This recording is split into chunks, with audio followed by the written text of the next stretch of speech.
नमस्कार। Inter railway inter division on request transfer में special ground case क्या हैं, जो स्पेशल ग्राउंड केसेस हैं उनको क्या क्या सुविधाएं मिलती है, इनका रजिस्ट्रेशन कैसे होता है, क्या स्पेशल ग्राउंड केसेस को 10% वैकेंसी होने के बावजूद क्या फॉरवर्ड किया जा सकता है, इन सभी मुद्दों पे हम लोग चर्चा करने वाले हैं। अगर आप HRMS के माध्यम से inter railway inter division transfer के लिए फॉर्म भरते हैं, एप्लीकेशन देते हैं, तो आपको वहाँ पे स्पेशल केस का ऑप्शन आता है और स्पेशल केस में आप जब क्लिक करते हैं तो वहाँ पे 4 ऑप्शन आते हैं। अगर आप इसमें से किसी कैटेगरी में हैं तो इनके लिए आपको क्या करना पड़ेगा उसमें हम लोग बात करते हैं।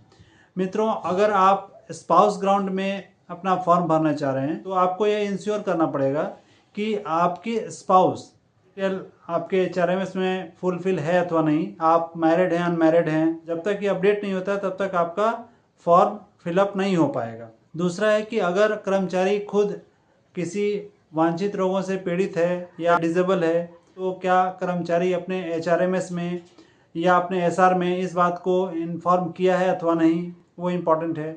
तीसरी बात, अगर कर्मचारी के परिवार में कोई डिसेबल है तो वो कर्मचारी अपने सर्विस रिकॉर्ड में और HRMS में रजिस्टर्ड करवाया है अथवा नहीं, वो ज़रूरी है। और चौथा कि अगर कोई महिला कर्मचारी जो अनुकंपा के आधार पे भर्ती हुई है और अगर वो inter railway inter division request करती है तो उस कर्मचारी के SR में अनुकंपा भर्ती का पूरा डिटेल होना चाहिए।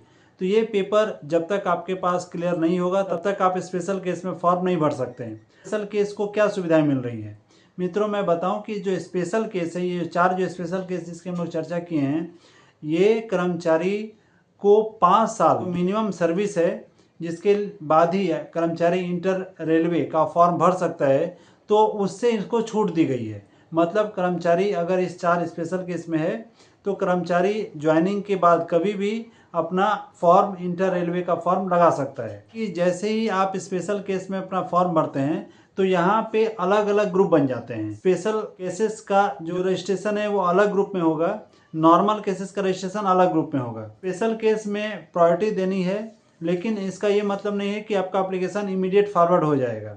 जो रेलवे बोर्ड ने पिछले दिनों लेटर निकाला है उसमें स्पष्ट कहीं भी स्पेशल केस को कोई भी प्राथमिकता नहीं दी गई है। रेलवे बोर्ड ने जो लेटर निकाला है कि आपका एप्लीकेशन तभी फॉरवर्ड होगा जब आपके कैडर में 10% से कम वैकेंसी है।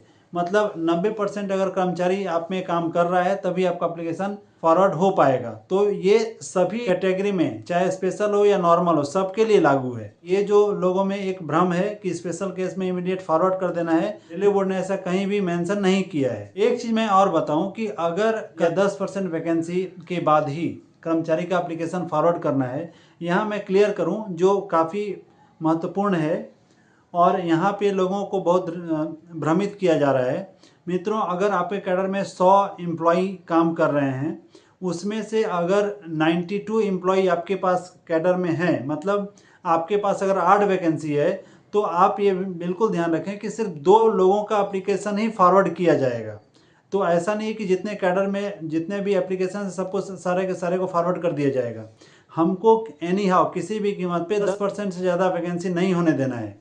तो वैसे में अगर आपके कैडर में मान के चलिए कि 100 का कैडर है तो उसमें अगर 92 लोग काम कर रहे हैं तो सिर्फ 2 एप्लीकेशन फॉरवर्ड होगा, बाकी लोग का क्यू ऐसे ही बना रहेगा। जैसे जैसे वैकेंसी फिलअप होगी, वैकेंसियाँ कम होंगी, वैसे वैसे एप्लीकेशन को फॉरवर्ड किया जाना है। मैं आनंद राज आपसे अनुरोध करता हूँ कि इस चैनल को सब्सक्राइब करें, वीडियो को लाइक और शेयर जरूर करें। धन्यवाद मित्रों, बहुत बहुत धन्यवाद।